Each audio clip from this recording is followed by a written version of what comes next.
I'm James HELDER. Welcome to Full Court Football 24. Today, I'm quite privileged to be joined by two esteemed guests from the football world, none other than Frank Sinclair and Nathan Ellington. Firstly, fellas, I've got to say thank you very much for coming to join me today. It's great to have you on the channel. You all right? Yeah, all good, James. Good to see you, mate. Pleasure to be here. Love that. Me too. Great to be on here, and excited to get chatting about football again. It's been a while. Love that. Today, I want to talk about some of the greatest defensive partnerships we've seen in the Premier League. There's been some big characters. There's been some big pairings. In particular, I think we should focus on some of the ones that may not have been highlighted before, as well as some of the big partnerships and the big pairings. So, who wants to start us off today with the first pairing? Who should we chuck into the mix? Well, I'll start, and if you're all right with that, Nath, I don't mind starting. Yeah. Go on. For me, the obvious pairing that I would start with, one of the biggest clubs in Europe, would go with Man United. I've been racking my brains since you come up with the idea yesterday, James, and I thought about the partnership of obviously Pallister and Bruce in the early 90s through to well, I think they both tailored off towards the late 90s, really. Pallister, Bruce, but obviously I played against them in the 1994 FA Cup final when I believe they done the double and went on to win many things together under Sir Alex Ferguson. Those two players you mentioned in particular, 800 appearances between them for Manchester United. I mean, yeah, 3 Premier League titles, 3 runners-up medals, as well as an FA Cup and a League Cup, Cup Winners' Cup medals. They were the top-tier centre-backs for their time. How good in comparison do you think they were? How good at the time? Well, to be fair, for me, I grew up. That's the time when I was so young, and I supported Man United from when I was 5. So me growing up, that's what I remember. I remember Bruce and Pallister and Irwin and Parker even. So that's me growing up seeing, this lanky centre-back, and then you've got the shorter one who's more of a brute, going into all challenges. Pretty much like you got the elegant one, isn't it? And then you've got the other one who's like the brute force one. You always have a mix of the two. And I saw those two as exactly that, were able to, complement each other in everything. And that's what made them so good. And I think it was a time where the defending art, that's where the defending art of the game was, I think it was more prevalent then than it is now, to be honest. I thought I could reel off a lot more players that I would say world-class defenders back in them years when I was growing up. And I'm not 100% sure, because obviously my understanding of the game when I was that young and watching it compared to my understanding now is obviously very different. But at the same time, I really did think there was a lot more. I don't know what you think, Frank, but that was me. Yeah, no, I think you're spot on there. I think, ultimately they were a great back four that you just mentioned, Dennis Irwin, Paul Parker, and then obviously Pallister and Bruce. That was a team a back four that played together for 5 or 6 seasons, I believe. When you think about it, Steve Bruce, when you think about Steve Bruce as an individual, he is talked as probably one of the best centre-backs never to be capped by England. Many conversations, his name always comes in the mix when you have that conversation. And obviously, Pallister played for England, 6'5", giant. He was really quick across the ground once he got into his running, like you said, but very comfortable on the ball. When I look at partnerships in pairings, between the two of them, do they tick all the boxes? That's what I look at. So is one of them very good in the air? Is one of them aggressive in the tackle? And keeping, the play in front of you. Yes, they had that. Have they got any pace in the back two partnership of them two? Pallister very quick. He didn't look it, but his legs were so long. When you thought you got past him, many times I played with centre forwards that thought they had done him for pace, but he had that recovery run because his legs were so long, he'd get back in very quickly. And then you got the leadership skills as well of Steve Bruce, who obviously captained the club for many years. And they also both came up with really important goals for the football club as well at times. It's interesting you mentioned, Nath, just coming back to that, the combination of 2 different centre-backs. Like you say, you've got Pallister, who was so tall and really didn't have to be as aggressive because his positioning and understanding of the game was so good. Then to complement that, you've got Steve Bruce, who was just rugged. He just ate up headers for fun, and like you mentioned, one of the really high respected players who didn't manage to get a cap for England. Interesting, very interesting. Yeah, well, exactly. Well, with me, it's not really analysing the game in that way, but all I remember was United always doing well and always having a good defensive record. So always looking at Pallister and Bruce together. Obviously, we're speaking about these two now. They were the best around at the time, and obviously it showed from them winning the titles that they did. And then I remember watching. So I remember like vague little things from when I was that young, because I don't remember. I didn't end up watching it on TV. I never went to a match. I used to listen on the radio. I remember listening to Man United versus Arsenal away, and we won 6-2. And I was just listening on the radio, and I was so buzzing. And obviously, they were the boys who were always playing at the back, and Lee Sharp did really well in that game. But and then you have the European Cup games, where I remember them playing. So they were always the two that were always playing every week in, week out. And that's what you're used to. No, there's only Liverpool, I guess, who end up having a fit back four for pretty much the whole season that you can think about. If you think about all other teams, they're usually getting players injured. You know, there's always a player coming in for a player who's getting injured. But when you look back then, it's like their back four was always the same every week. Always the same. Yeah. And how is that when the technology's got better now, you know, and all the, the information we know about staying fit, but back then, they still managed to play week in, week out. It's weird. And at times it was like, obviously, in this day and age, they talk about the rest that the players need and the sports science in the game, and not getting too many players in red zones, etc. like that. Then that back four was playing 3 games a week every week, Paul Parker, obviously, towards the end of his career, he had a bit of knee and ankle trouble. But Dennis Irwin never missed a game. Pallister never missed a game. Bruce never missed a game.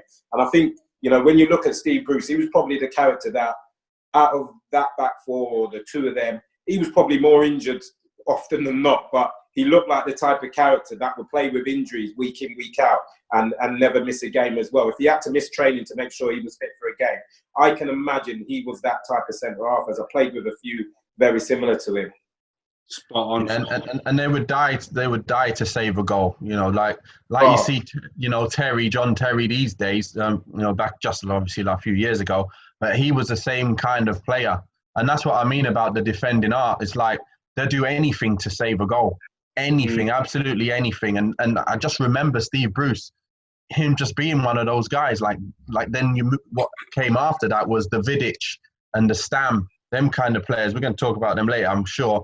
But he's of the same type of player where you just see him diving across goal to save a ball going in, and he'll cut his face open. He wouldn't care. He just makes sure that ball doesn't go in. So that's what I remember.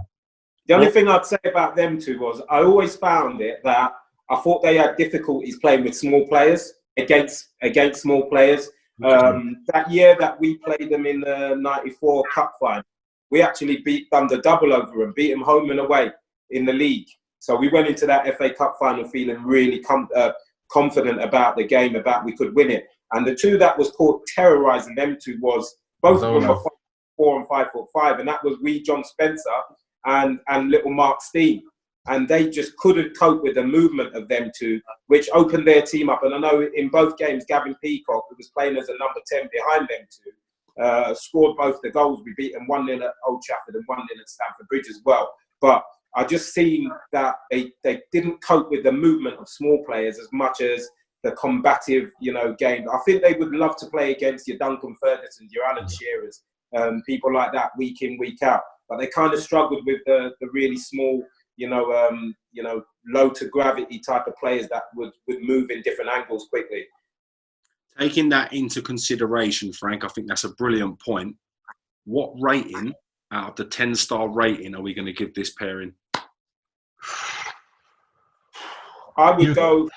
Go on, Nath. You go first, mate. No, I was gonna say it's a tough one when you're not rating the others yet. It's like how do you put them somewhere or now?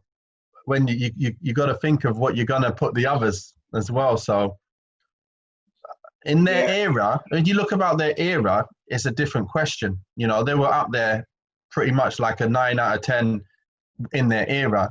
If you're talking about all the eras together now, I'd have to put them, because I'm thinking of the others who are going to be better for me, I'd have to put them as 7, in the 7 bracket then, a 7 out of 10 bracket.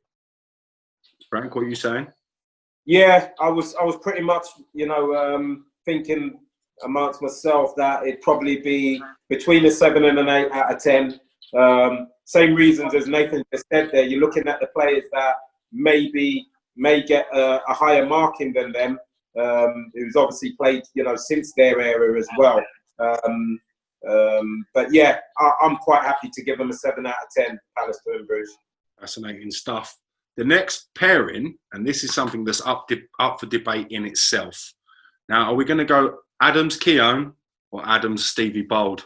It's such a debate, depending on your age and your preference, I guess, on whether it's Keown or Bould in your team.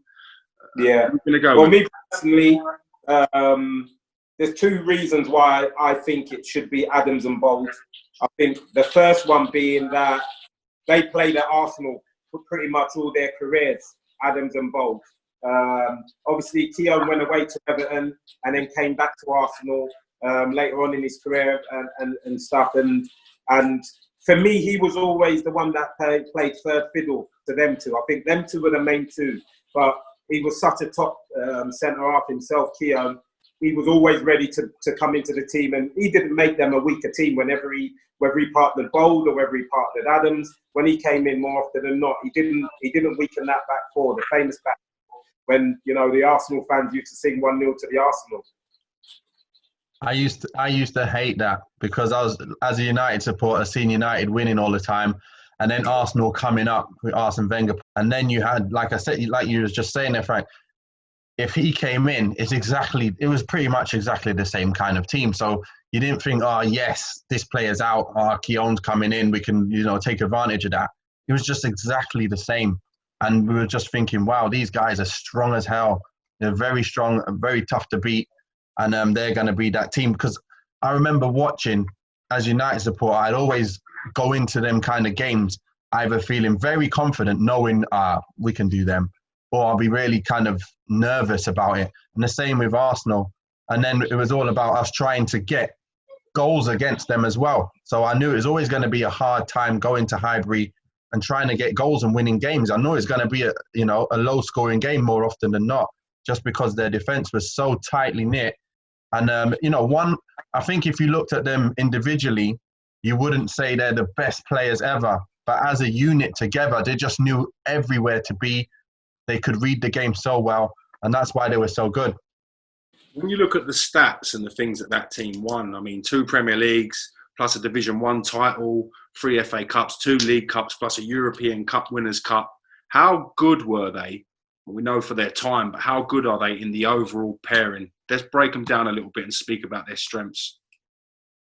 Yeah, well, we touched on the strengths and the weaknesses of obviously Pallister and Bruce. And again, you look at ticking the boxes of what type of defenders they were individually, as well as, you know, collectively as well. And I think you think about heading the ball. I don't think there's been any better attacker of the ball in the Premier League than probably Steve Bould or Tony Adams. Both of them unbelievable in the air, never lost a header. Good along the ground, not ridiculous, not quick. You wouldn't say they were quick over the first 5-10 yards or whatever, but they were athletic enough and good along the ground. If the ball was played in behind them, more often than not, they were so organised. There was never distances for people to run in behind them anyway. Very good on the ball, both of them comfortable on the ball. The way that Arsenal played, very simple at the back anyway.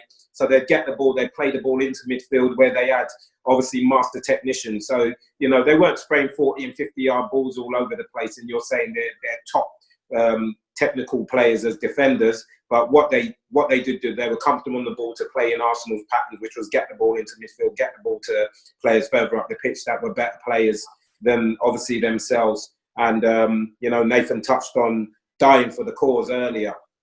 Tony Adams, Steve Bould. They would head your foot if you were going to score a goal. They would head your foot if it meant that much to them, and that's what it did. So yeah, as a pairing, there wasn't many weaknesses in that pairing also. Yeah, I felt like they took more pride in getting those clean sheets than any other team in the league, and it showed. Obviously, they must have had much more than many other teams. And when you look at those two, I thought there was a slightly more superior back two than Pallister and Bruce, to be honest. If you ask my opinion on that, I would definitely say that they were just a little level higher of the similar types of, pairing as well, again, but just that little bit better in terms of organisation and, and consistency. Again, there were two players that came out of a famous back four. When you think about Lee Dixon and Nigel Winterburn, either side of them, whether it was Keown in there or Bould, or obviously Adams as well. And I had the pleasure of working with Don. Oh my days, surname now. His name's just. I've just lost his name. He used to be an coach and came to Chelsea. Don Howe. Thank you very much, James. Don Howe, when I first came into Chelsea's in and around the first team and that, Don Howe was assistant manager at Chelsea. And wow, when you talk about bored you to death in training, day in, day out, he would take the back four away. We'd get about half an hour of the session with the team, joining in everything, and then guaranteed he'd take the back four away, and you would work non-stop on holding your line together, the shape of the back four, covering each other, and he'd be lumping balls into you. And there's one thing he'd done with me, because when I first broke into the team, I was playing at left back, but I was obviously right-footed. And he used to take me away individually and just work on me, hooking balls down the line. So I'd stand in the wide areas defensively, and he would throw balls over my head, and he'd say to me, "You've got 1 or 2 touches to get it over the halfway line in the opposite direction." And I hated doing it, to be honest, but I became so good at it, Nate. Do you know what I mean? I became so good at it because it's like you say with anything, like you're practicing your finishing and stuff like that. I was practicing my clearances day in, day out with him. And sometimes you saw him come and you was like, "Oh no, we've got another 45 minutes session with Don Howe." He came out with the ropes to get the distances, which I knew he started off at Arsenal as well, where he had 3 ropes for the back four, and you'd keep it. So 2 centre halves would have a rope in between them, and then the centre half would have another rope with the fullbacks. And the rope was about 10 yards long, this rope. So what he was working on was you're doing your shape and your defensive work, but never let that rope go. So if one of the centre halves moved into push on to go tight to a centre forward, then automatically the rope would bring you inwards and stuff. And we just worked on that day in, day out. And before you knew it, it was like clockwork. And, we, like you said about the pride of keeping clean sheets. When I played with, working with Don Howe at Chelsea, he was incredibly passionate about keeping clean sheets. What do you think their strengths was as a partnership? What made them a little bit higher, in your opinion, than Pallister and Bruce? What gave them that little bit of edge? To be honest, it's really about what you do on the Saturday, isn't it, or the Tuesday? And when you look at game on game on game, when you watch them, you could just see their attention to detail and their consistency, and their what's the word now? It's concentration.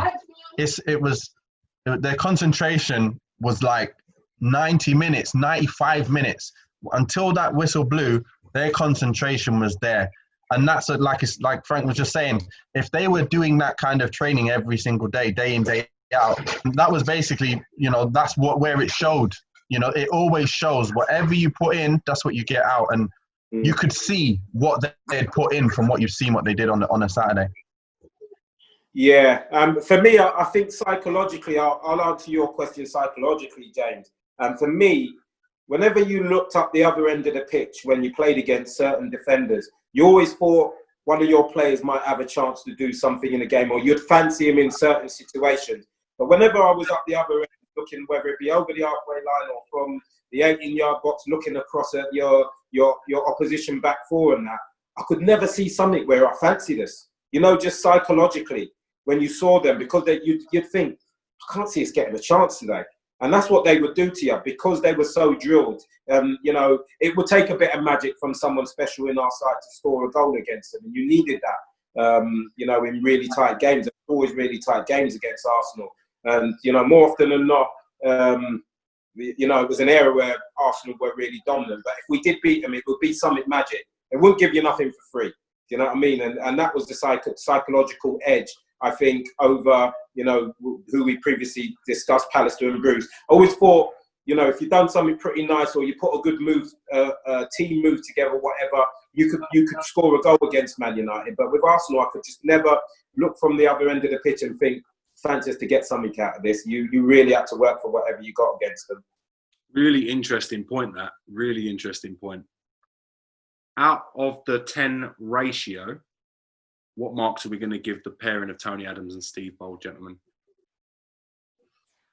As a team together, those two, to be fair, you got to put the whole back four in, don't you? You have to basically say as a back four, okay, let's go with the back two. I'm going to give him an 8, to be honest. If you look at it again, throughout the whole thing, I think an 8 is a fair judgment based on how they were then and how I see they would fare now as well. In the grand scheme of it all, 8 out of 10. What are you saying, Frank? Yeah, I agree with that. You know, when I look at other candidates that we're going to go on to, there ain't going to be many that go above 8.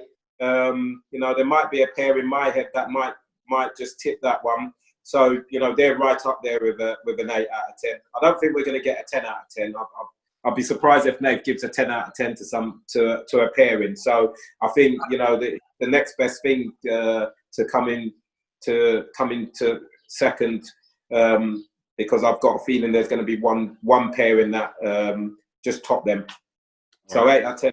Okay, good scores. So this brings us to our next pairing, John Terry, Ricardo Carvalho. John Terry, obviously a main stalwart of Chelsea, coming through the Chelsea youth system, the pedigree that the man has. Ricardo Carvalho coming in as a Champions League winner from Porto, one of Mourinho's first signings for the club. Great partnership. Start me off, Frank. Where do we start with these? Yeah, I'll give it a little bit of in-depth information about John Terry. You know, obviously a legend at Chelsea Football Club, but actually when I was a young pro playing in the first team, John Terry was coming through the academy, and when he was a second-year scholar, really struggled to get in the team, never mind to earn a contract, because originally I think he was a midfield player.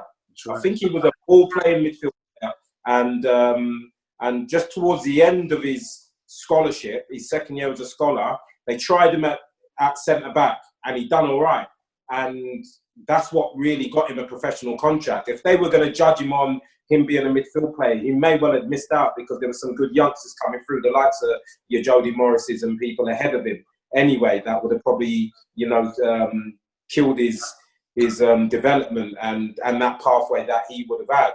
But, you know, he obviously got in the first team when I left the club. I think I went to Leicester and I think he made his debut that season, 98, when I left, and went on to be a top player. I remember John, he used to clean my boots as my apprentice and everything, and I used to give him stick and out like all the time, you know what I mean? Just toughening him up. The same thing that I had to go through when I cleaned previous players' boots myself, and it was tough love that we was trying to give the young kids. That sometimes they didn't understand it, but it was what we were all about at Chelsea, you know, bringing the young ones through, because we knew what they had ahead of them, you know, once they broke into the first team. So top player John Terry, obviously with his partnership with Carvalho, for me, I can't really think of a better partnership at Chelsea.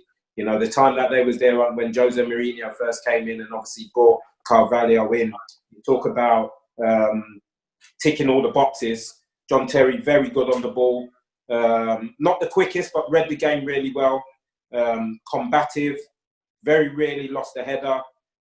Could play off of left or right foot, could spray the ball 30 or 40 yards or play them short passes, that whatever was needed in the patterns that Chelsea would play. And then Carvalho, for me, was just, he was like a Rolls Royce. Read the game really well, quick along the ground, good in the air. Obviously, you know, he had the experience of playing international football, winning the Champions League previously. Top players, them two, together as a partnership. Nath, what are your thoughts on them two as a pairing? That was pretty much the time when I was just going pro. Similar time as 99, I went pro, so it would have been probably the year before when John Terry came into the Chelsea team, and that's when I started seeing, obviously, Mourinho come to England, and that's when them two were at the back, and I just thought, wow, what this Mourinho guy's got going with these guys. You've got John Terry who's coming through, and at the time I didn't expect him to keep playing, because I remember he was coming through at that time, and then all of a sudden he's just playing week in, week out. And obviously knowing about Carvalho coming from Porto, because I remember them beating Man United in the Champions League and him standing there in his big black jacket, you know, being happy because they beat us. And that was one of his things. Was that the Mourinho one where he goes running down the touchline?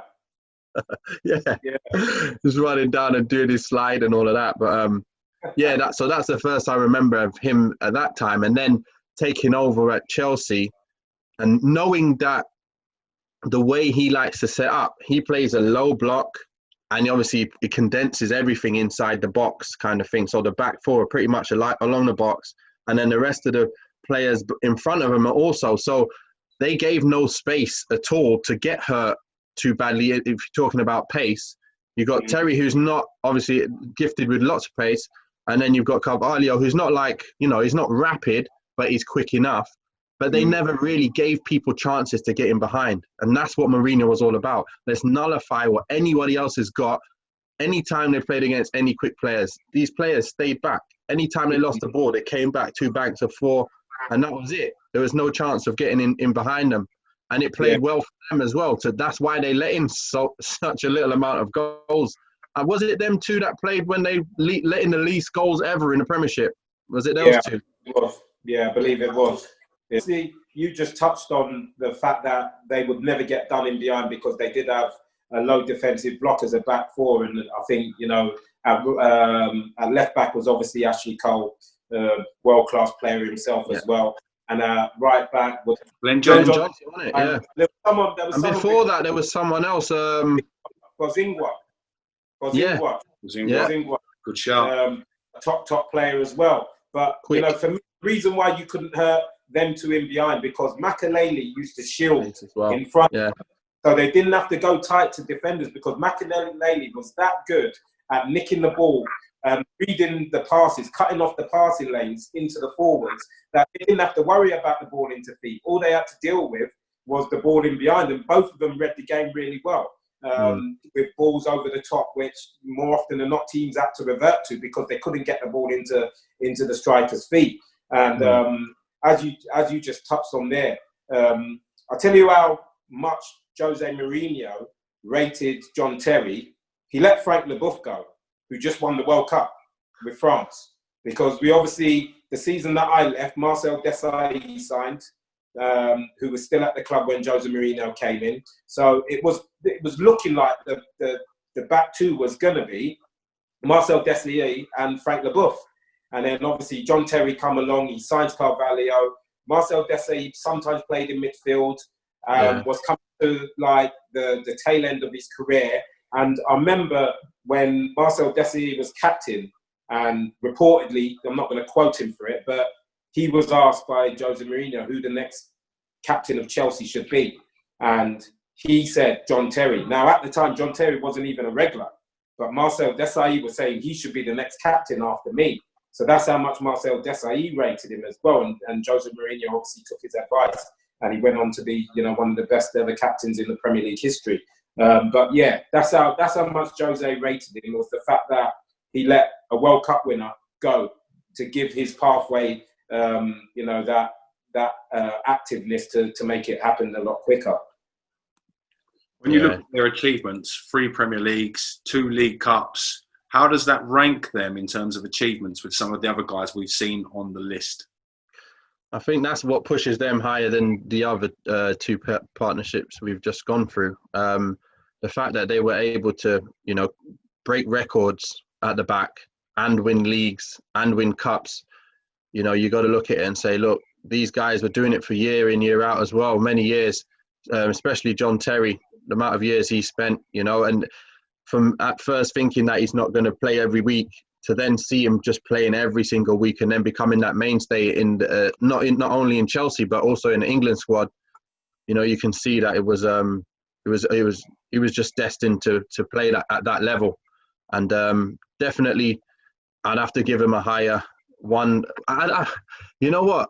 Are we going with half and half scores here as well? Because I think you can it's a tough one. I'd say 8. In there. I'd even go 8.5. I go 8.5 on that. If I can do halves, I'll go 8.5 on. You can do anything. I'm ticking all the boxes as a pair. Carvalho was lightning quick. John Terry was brilliant in the air, good on the ball, like I touched on. Carvalho could storm out the back with the ball and travel and draw midfield players in before releasing it. Very good at doing that, he was. And obviously John Terry would, you know, another one that we touched on, that would head your foot if it meant to stop a goal. Very brave defender. The amount of times where he would go to ground, but he'd end up trying to tackle you with his head. You know what I mean? If he lost his foot in and stuff like that, you know, just showed the bravery and the willingness to get hurt to try and stop a goal. Didn't mind doing that. So for me, you know, not many weaknesses in that. Playing in, I believe, a better era of the Premier League, as in top players were playing against, you know, your Ronaldos, your Rooney's coming through. Thierry Henry was probably at his best at the time, etc. I personally go with a 9 for them too. I was actually, just before you said that, I was actually thinking of something here, because I've got a bit of a biased head on. So as you was talking there, I started thinking, wait a minute. Even though I'm a Man United supporter, I can't just give him a higher rating just because I'm a supporter of Man United. So honestly, if you really look at it, they are a 9. They're up there with the best partnerships out there. I don't think as a partnership, you can get much higher than that partnership. I think anyone else that we're even going to mention, they'll be at the same at best. I can't see anyone that you can look at as a 2 and say, yeah, they're better than those 2 together. Individually, yeah, you could possibly say this player's better than him, this player. But as a 2 in any club team like that, I don't know. I don't know much better, to be honest. So I'm going to give it a 9. I'm going to bump that up a bit. I'm going to give it a 9. Not just to be agreement with you, but actually rethinking, it's a 9. Now, this next pair is definitely going to test your loyalty to your own club, to say the least. We're going to be looking at Rio Ferdinand and Nemanja Vidic, 2 colossal defenders in a big era. Excuse me, 2 colossal defenders in a big era. Now, if as a Man United fan, we're going to start with you on this one. Well, you know what's weird? We've missed out Jaap Stam of all people. He's like my favourite defender. One of my, well, as I was growing up, he was my favourite defender. I thought no one could ever, you know, no one can get near him for pace, for power, for everything. But if you're talking about the partnership, obviously he was with Ronnie Johnson at the time, and I even liked him. He was not really talked about as much, but he was really quick and he could read the game well as well. So they worked together. But if you're talking about as a partnership, the next step up, that would be Rio and Vidic. So looking at Rio, for me, seeing him obviously at West Ham at the time and at Leeds, and then seeing that he was, you know, coming to United, I was like, wow, this guy can play. He's elegant, he's quick, he's strong, he can win everything. I think probably the only thing I could say is he probably didn't score as many goals as he would have liked, I would have thought. But everything else, unbelievable. He's like the Rolls Royce of defenders, like had everything. And so then to have someone beside him, like Vidic, who kind of struggled when he first came through, then he had a massive patch of being pretty much unstoppable. Everyone was saying, this guy's unbelievable. He scored, he's the one that did score the headers and did put his head in, just like your Steve Bruce's, your Adams, and your John Terry's. He's similar kind of player in that style. And so for me, them 2 together, they complemented each other a lot, because you come up against a big guy, they can both handle it. You come up against a quick guy, they can, well, what you can say is Rio could handle that side. But what I did know, there was one guy that really did give him nightmares, Vidic, and that's Torres. Torres absolutely gave him nightmares a few. Yeah. That's the only thing I remember in my head, because obviously I used to think of United as being so good at the back, and then playing against Liverpool, seeing this guy Torres just terrorizing Vidic, and it was just Vidic. Like, it was weird. And I think that gave him a few nightmares playing against him. So he used to have a few shaky games against him, but then everyone else, he was the Vidic that we knew. So I think that's the only negative I can see about the whole time that those two played together, to be honest. Yeah.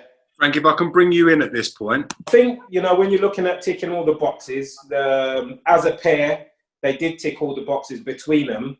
But I'll be honest with you, when Rio first started playing as a centre-half, I didn't fancy it. Didn't fancy him at all. I thought, you know, I remember Rio playing. He was in midfield, wasn't he, at first? Yeah, in midfield. I remember playing West Ham away, and Rio starting that game as a really youngster. He must have been maybe a second or a third year pro. And he played centre midfield, and I thought, not bad, not the most mobile, but very good on the ball, comfortable, always knew what he was going to do with the ball before it came to him, which is a sign of a very good top player. And I thought he was elegant, like Nath obviously touched on it, you know, his passing ability and everything like that.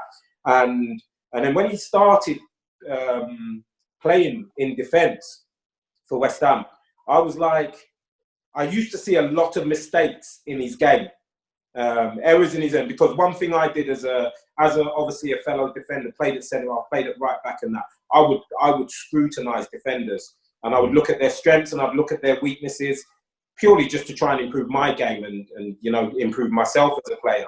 And there were so many times when I saw positional sense for Rio. You know, not the quickest at reading things going in behind him. If he would make a lot of things a race, which he wasn't the quickest until he got into his stride. Rio again weren't quick over the first 5 or 10 yards and stuff. And I saw so many faults in his game, and I thought to myself, not really having him as a defender. Obviously, he went to Leeds at the time. I think it was a world record fee for a defender. 18 million, yeah. Million, I think it was. Yeah, his debut. Funny you talk about people that used to rip people to shreds. Well, Rio's debut was against Leicester City away, and I was playing in that game. And Rio played against Emil Heskey that day, a young beast of a man in Emil Heskey. This is when Emil was raw. So it was before he was learning his trade. We used to just let him go out there and do whatever he wanted to do, because he was a giant, he was strong. The only problem he had that I was trying to get into Emil Heskey's ear was that he was too nice, because he was a gentle giant. And I used to say to him, you should be beating centre-halves up. You can't be nice with people, because he had that Leicester background and a local boy in Leicester, and he come from a lovely family and stuff like that, and he just didn't have that nasty edge about him. The first time I ever saw Emil Heskey's nasty edge was when we played Leeds at home, and it was, I believe it was Rio Ferdinand's debut. Emil Heskey tore him to shreds. We beat him, I think we beat him 3-1 on the day. Hes got 2, but there was nothing that he didn't do to him, Nathan. You know, when you have a good game where you're coming short, you're spinning him in one touch and running away from him. He was burning him in the channels, and you know, and Rio was making a race of it. And after that game, I'm convinced that Rio's not centre half for me. He's a midfield player. After that game, that convinced me. But he went on to prove me wrong. Obviously, he got another great move to Man United. And that's when I saw him become a better player, when he was at Man United. Because obviously, I didn't see so much of him at Leeds. But when you're at Man United, all of a sudden you're in high-profile games. You get watched a lot more. I got the opportunity to watch him more. And the more I watched him, the better he got. He got better at reading the game. He was always good on the ball anyway. He started to play to his own strength. So he wouldn't get in battles. He would reluctantly not get in battles, because that wasn't his strength. He would read you out of a game. Good centre-forward, big, strong centre-forward. He wouldn't go tight to him, and he'd let you have the ball in front of him and drop off 5 yards and start protecting his weaknesses. And he got better and better at that, Rio did. And obviously, when Vidic came to the team and joined United, that made it even easier for Rio, because Vidic was very on the front foot, loved attacking the ball, loved going tight, which meant Rio could go, yeah, thank you very much. I'll go and sweep up behind him. I'll cut all those spaces out for midfield players that are going to run in and read those runs. And then I'll be the one that gets on the ball and passes it you know, which was one of his strengths as well. So for me, they ticked all the boxes as a pair as well. But I think for longevity in as a pair, you know, Nathan touched on it, that Vidic had a great start, sort of like flattened out, you know, for a period of time. But I thought he ended poorly at Man United as well, Vidic. There was a time period where he was making a lot of mistakes, slipping over for goals and stuff like that. And he was always the one that you seem to zoom into, he's made a rip there or something like that. And I think that tarnished their pairing a little bit. But as individual players that you put together, I thought, you know, they're right up there with some of the best that they've been in the Premier League, certainly. 7.5 years as a pairing, 5 Premier League titles, 3 League Cups, 1 Champions League medal. Some haul between them, some haul of medals. One of the highest tallies of medals we've had so far out of the centre-back pairings. I know we have to take in consideration the team that they played in, and the era and the players around them, but their achievements do speak for themselves on paper. They both had fantastic careers. Yeah, I was just going to mention, you know, it just brings me back to when I played against United. Rio was playing, and I particularly felt I had a good game. But I scored a goal in the game. But, like, when you look at the whole grand scheme of it all, it's like, I never had a challenge with Rio, ever. Like, I never ended up in a challenge with him. And it's weird because that's what I said to play. Like, people asking me, what was it like? I said, I don't remember him being anywhere, doing anything, but we never really had the ball for most of the game. I scored from a set play, a header from a corner. I think Sylvester was marking me. He fell asleep for a bit. So I got a header in. But him, like, in terms of him, I never in a challenge with him. Never. And that's what made him so good, that he's not challenging you for anything. He's just there sweeping up stuff, making sure he's there all the time to make sure there's no openings. So I remember, like, they allow you to get on the ball, and then they say, go on then, do something. Like, where I'm used to, don't let him get on the ball, shut him down. So, and then you turn and you're kind of getting tackled, or you have to beat the man. Now it was like, I remember I was on Old Trafford getting the ball, like, why is there no one, like, shutting me down? I can do what I want. But then, obviously, you have to beat a back four that are just standing there going, okay, do something. And that was what it was all about. It was like, okay, you have to be really, really good to beat us. Now do it. And that's what made them so good, I think. Is it up here? It was all up here. It's discipline. I mean, when I played, if I didn't smash a centre forward in a game at some stage and I went off the pitch, I don't recall walking off the pitch and thinking to myself, I ain't put a tackle in today. I'll be upset with myself. I would be upset with myself. I remember, I played against, obviously, Duke when he had a great partnership with Roberts and at Wigan. And I knew I was going into a tough game that day, both physical, quick, like to run behind, got good feet. So my mentality of that game was, the first chance I get, I don't care which one of them two it is, they're getting smashed straight away. I'm setting the tone. None of that dropping off business. But it takes a lot of discipline, because I like the physical side of it. I wanted to get in a fight with players and show that, you know, I was stronger than them or quicker than them or whatever. I like to dominate the physical side of it, as well as trying to outthink players, because obviously at that level they're very clever as well. But yeah, Rio, he played to his strengths. He played to his strengths, and that was reading the game, and he got better and better at it, you know, the more he went on. What rating are we giving Vidic and Rio Ferdinand as a partnership? What do you reckon, guys? Nathan, you go first on this one. Go on. I'm going to go first because I just want to give my opinion, and I'm not going to change it from here. So, so when I look at that, you know, they were pretty formidable, to be honest. I think if Vidic didn't go through that period where he had that nightmare from Torres, and then nightmare from Torres on a few more occasions, and then he kind of got a bit shaky towards the end, I would have put him exactly the same as Terry and Carvalho. But because of that, they have to go slightly behind. And they're the 8.5s this time for me. And they're not 8, because I think they're better than the 8s. But they're not 9, because they're not, like I said, if it was as consistent as those other two, then yeah. But I think 8.5, that's where I'm going to put them. Although, I give Rio, if you was talking about the one player, I think Rio's best of them all on his own. But it's a partnership here we're talking about. So 8.5. Okay. Frank? Yeah, well, funny enough, you say that. I was thinking along the lines of about an 8 behind, as in the next best pairing after obviously Terry and Carvalho. But I'll tell you what swung me, that extra half the point that you're talking about, Nathan, is the fact that James has mentioned what they actually won together as well. Because I think that's massive in the game. So Exactly. my 8, I think you've convinced James, my 8 into an 8.5, and because obviously, you know, it's incredible what they won as a pair as well. Fair enough. Fair enough. That brings us into quite an interesting pair, actually. Bit of a wild card on the list, but certainly deserved to be on there. We're going to come into Colin Hendry and Tony Gale. 94-95 Premier League winners. Great for Blackburn. Probably don't get the recognition they deserve as a partnership and a pairing. So I'd like you guys to talk about them a little bit, break it down, and let's see how we get on. I'm going to give you a little bit of insight into a young mind here, because that was all I remember them is obviously being, when I was really young, being so upset that Blackburn beat United to win the league. So I was so upset. And I used to look at the Blackburn squad. Obviously, I didn't know many of them. I remember, you know, Stuart Ripley. I remember some of the other players playing there, and Shearer, Sutton up front, and Colin Hendry, obviously Scottish. He was one of those kind of brutes again. But I remember him, but I didn't remember. They called him Braveheart, didn't they? Yeah. Yeah, exactly. So he was one of the guys who wore his shirt on his sleeve, again, his heart on his sleeve, sorry. And he'd go all out. Again, he'd head your foot as well.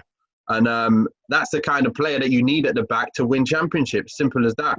And but what I remember of them is weird, because I used to call them, like, they didn't have many players that anyone knew about, like as big names or anything. But they just kept winning week after week. And I was just thinking, how the hell are they doing this? And how are they they're not going to beat United to the championship. Surely not. And then obviously to have that kind of power up front, the SAS, you're going to have, you know, a good chance. Great partnership. I think we sold Graham Lasso to Blackburn that season before it started. And I think he left us for 500 grand because he had a strop on after one game and the fans hammered him and he threw his shirt on the ground, etc., when he got substituted in the game. And he had to leave straight after that, because in them days, that wasn't the thing that was done. It wasn't seen very often, you know, that the fans would have a go at a player because they didn't appreciate getting sent off. And we knew straight away that he basically had to leave the football club. So at that time, I think he went for 500 grand. We ended up paying 5 million to get him back 2 seasons later.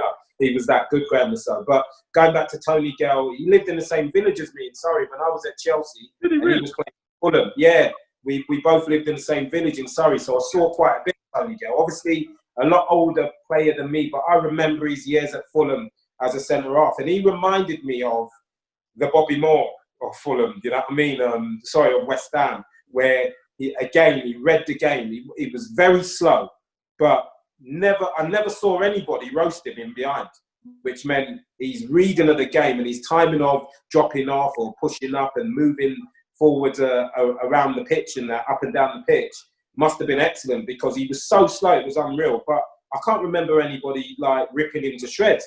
So that, you know, that just shows how good Tony Gale was. And I think it was that season Aitken was originally, I think it was Mark Aitken was originally the centre-half that was playing with Colin Hendry. And then they signed Tony Gale to come in to be his cover for them two. But he ended up getting in the team and making a great partnership with Colin Hendry. And again, in every partnership, there's roles that you look at.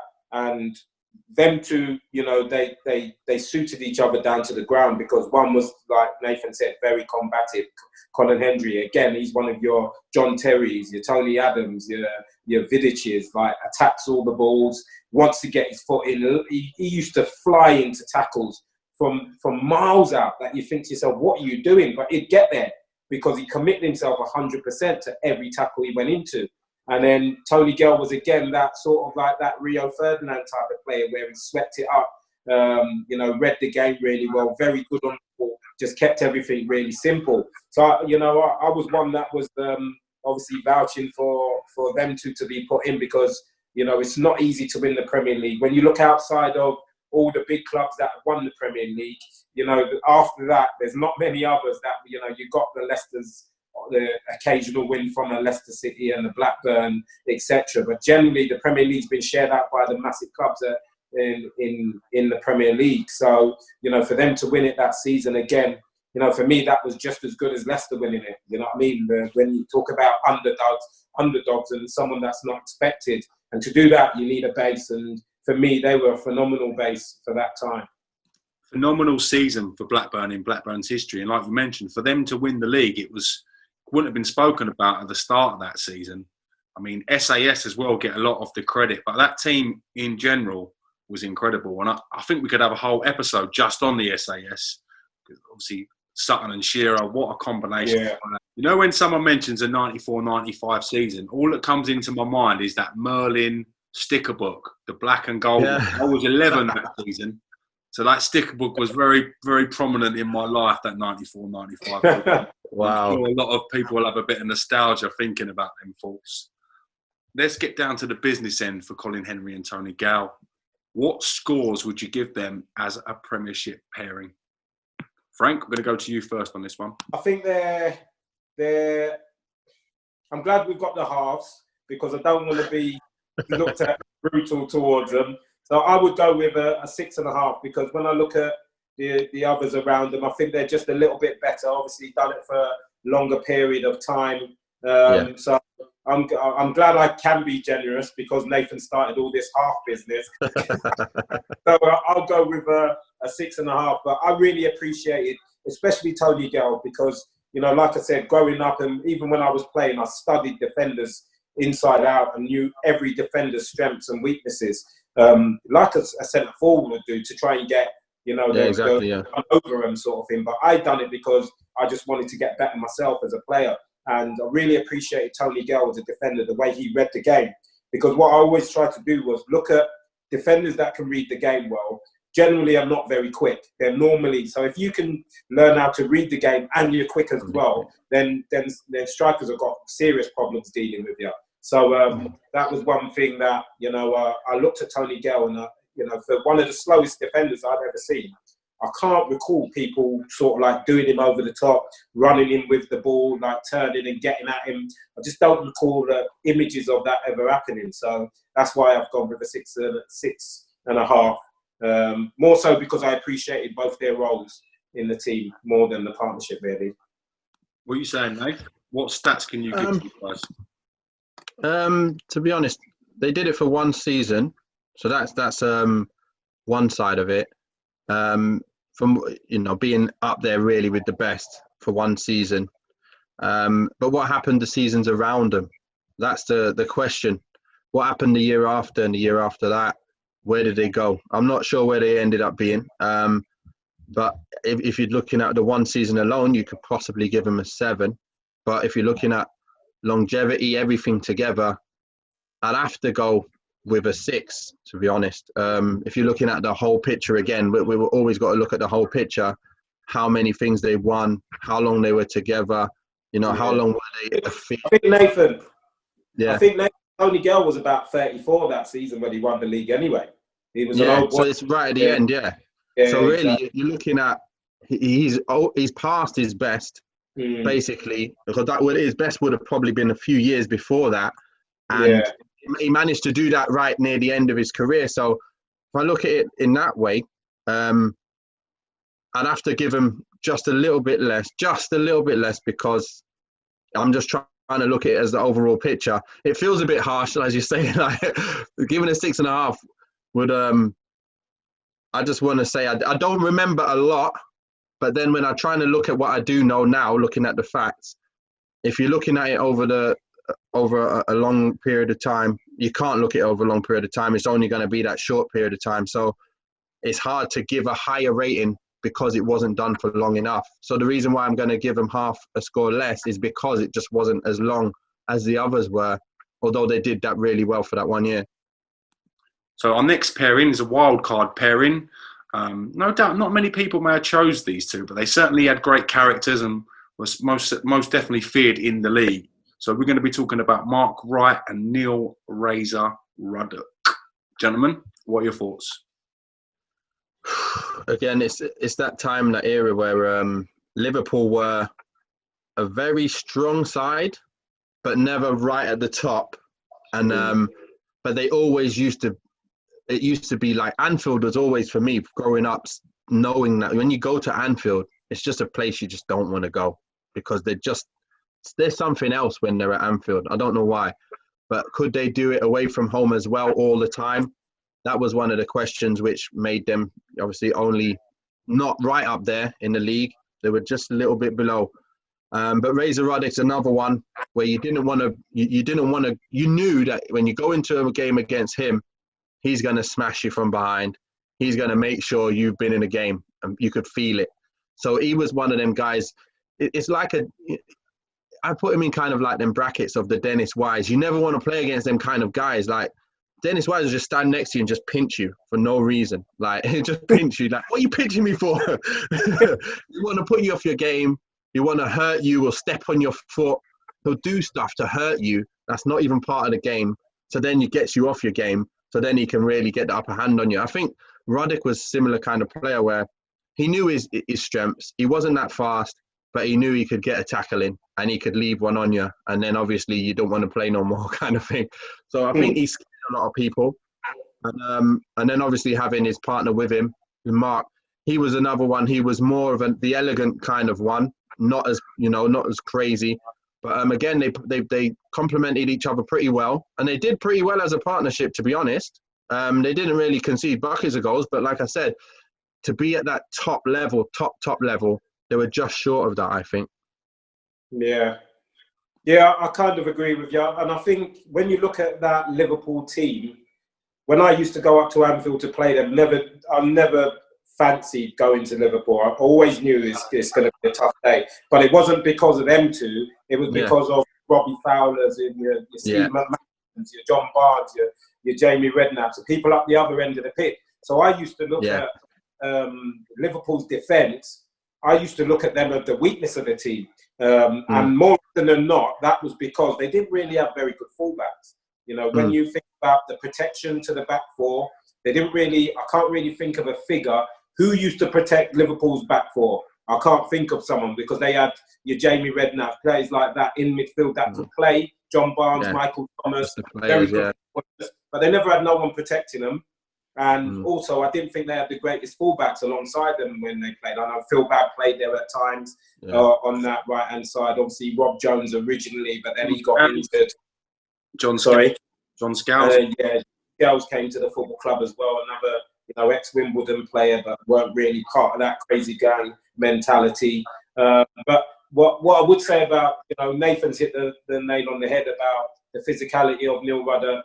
He's in that frame of mind of your John Terry's and that. He wants to upset you. He wants to, put a tackle in. He wants to be combative against you, because that was his strengths. And Mark Wright was a good footballer. But I tell you what about Neil Ruddock, he had a really good left foot.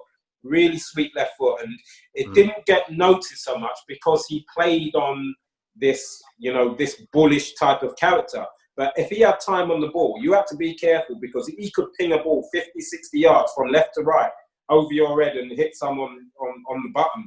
So, he had an ability, a technical ability that I don't think he really enjoyed being technically gifted. I think he preferred smashing people over the eyebrows and all that side of it. That's what he preferred to be known as. So it kind of sort of like went under the carpet a little bit, that side of it. But, when you look at ticking all the boxes, they were a good partnership. But like, Nathan touched on there and I've sort of like touched on, I don't think, they were the strength of their team. When we're talking about the other pairings that we've looked at, most of them have been very strong parts of a successful side. And I don't see them as being the strength of that team, the way that Liverpool played. But a good partnership, but for me, not in the same category as. I think they're worth mentioning because individually very good players. Both played for England many times.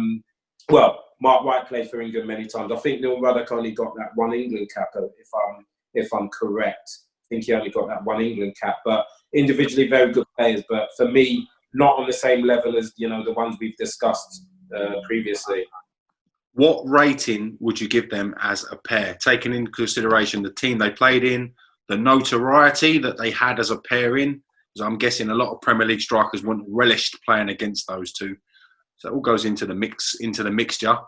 What we say? Yeah, you know, when there's players you can play against, you don't want to play against them, but then it doesn't make them at that level as well. If you got, I mean, it's like you don't want to play against them because of what they do on the pitch, the kind of things that they do, but you might also want to play against them because of the chances you might be able to make. You get what I mean? So when you look at that, that's the reason why Liverpool were where they were. There's just above mid-table, you know, trying to push for them level, you know, like the 5th, 4th levels, but they were never really, ever really able to challenge for the league at them years. And I think obviously that's the main reason why. So if you're looking at, if I'm going to look at Blackburn having a 6, I'm going to have to give these guys a 5. I'm going to have to give them a 5. I can't give them more, just because the way it looks now, the way I'm kind of, you know, trying to put them all into perspective, they've got to get a 5 for me. Fair play. Frank, what are you thinking? If I look at them two as a pair, and then you look at the Blackburn pair, I mean, Nathan would be able to answer this better than me because I never played up front. But if you look at the two pairs and you say, which two would you rather play against?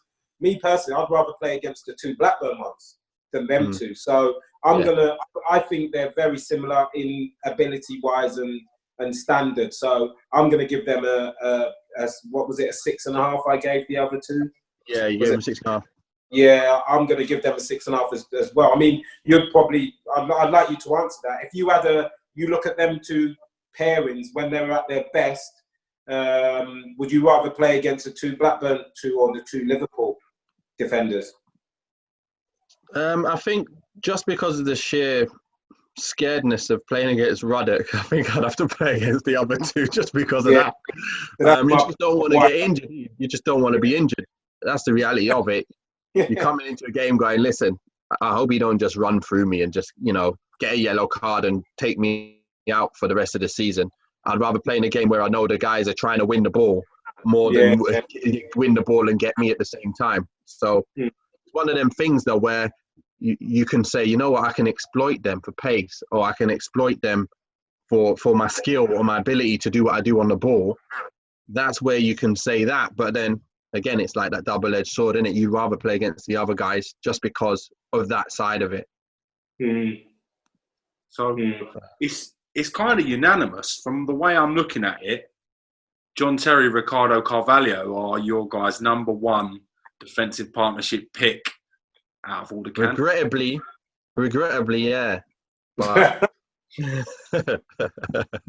now, to be honest, if you're looking at, you know, defenses, they've got the best record by a mile. I don't know how they conceded less than, what was it, 9 goals in a season? Was it 9 goals or something like that?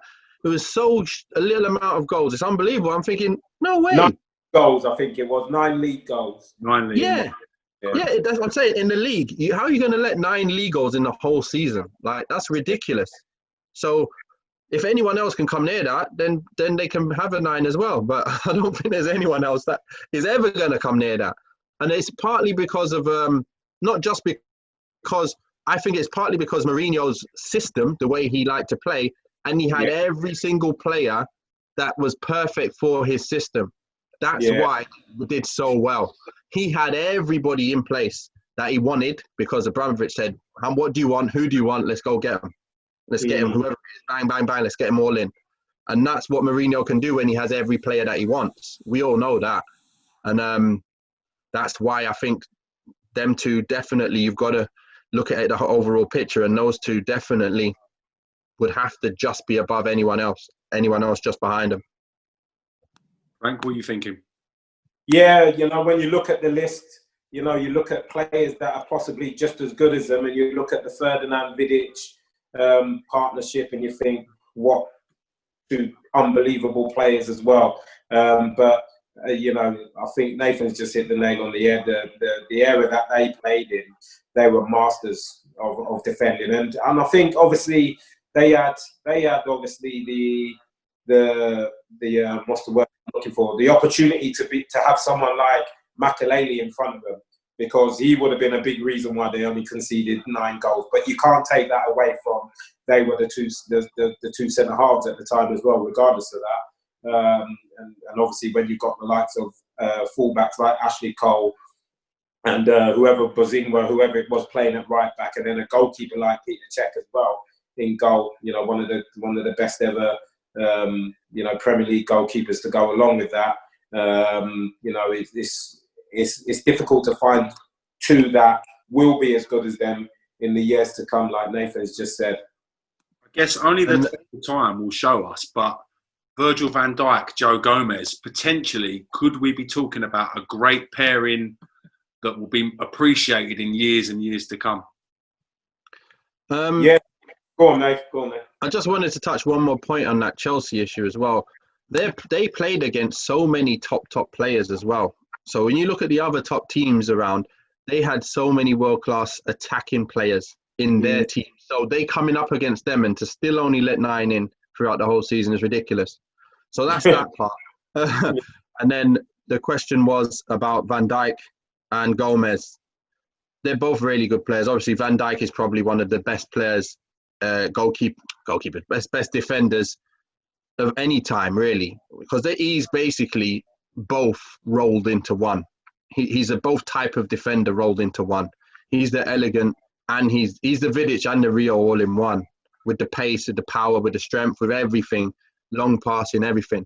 And then what I see is all you really need is another player who's like pretty quick and strong to go with him. So to be honest, it's weird, but Gomez is a good player. Don't get me wrong. I'm not saying anything about Gomez. I like Gomez, and I think he's a really good defender. But I think you could put any kind of player in that similar type of defender next to Van Dijk, and they could have a great season after season after season. Anyway, you could put, I don't know, a number of players that are that kind of level with him. So I think that just shows how good Van Dijk is, that all he needs is like a 7, at least a 7 out of 10 with him. And then if they played year in, year out, they'd be one of the top, defending partnerships in history as well. Do you think that's a fair analysis, Frank? What are your thoughts on that? Yeah, 100%. I think the word that Nathan's looking for is, if they can find a defender that can be as consistent throughout the years, then they could build a partnership. But it's very difficult because, the levels that Liverpool are going to now, talking about European champions, winning this Premier League, that's obviously going to finish in the next few weeks. Keeping that standard up, it's going to be a terrific defender that I think Liverpool will get eventually, a better defender than a Gomez to play alongside. Because if they want to rule Europe over the next 7 or 8 or 9 or even 10 years time, then they're going to have to get a better defender than Gomez. Not taking anything away from Gomez, I think he's a terrific prospect. But you're going to have to get a world-class defender to play alongside someone like that to make them go on for many years to go. So it's finding someone that's consistent. I can see Van Dijk probably playing for Liverpool for the next 7-8 years and being as good as he is, and probably having 2 or 3 different partners. That's how good he is. Yeah. And here's one of the things. Here's one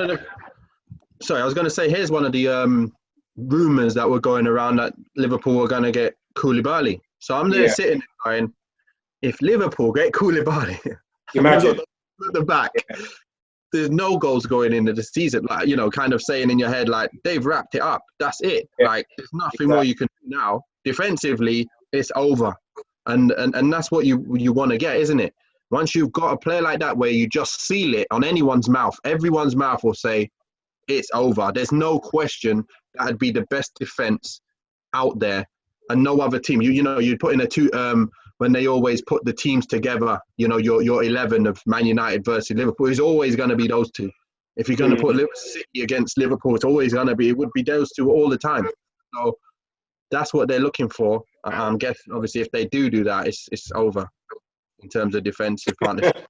It's over. Yeah, definitely. Gentlemen, I've got to say, I really enjoyed having your company on today. It's been great to discuss these defensive partnerships and the defensive qualities that the Premier League has had over the years. And more important, to have both of your expertise going over these players. I've found it fascinating. I really have. Thank you very much for your time today.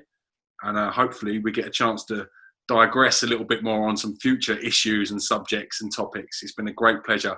Nathan Ellington, Frank Sinclair, thank you very much for your time today. And I'll catch you again real soon. Thanks Cheers. a lot. Pleasure, mate. Top man. Cheers. Cheers. Thanks, Cheers, mate.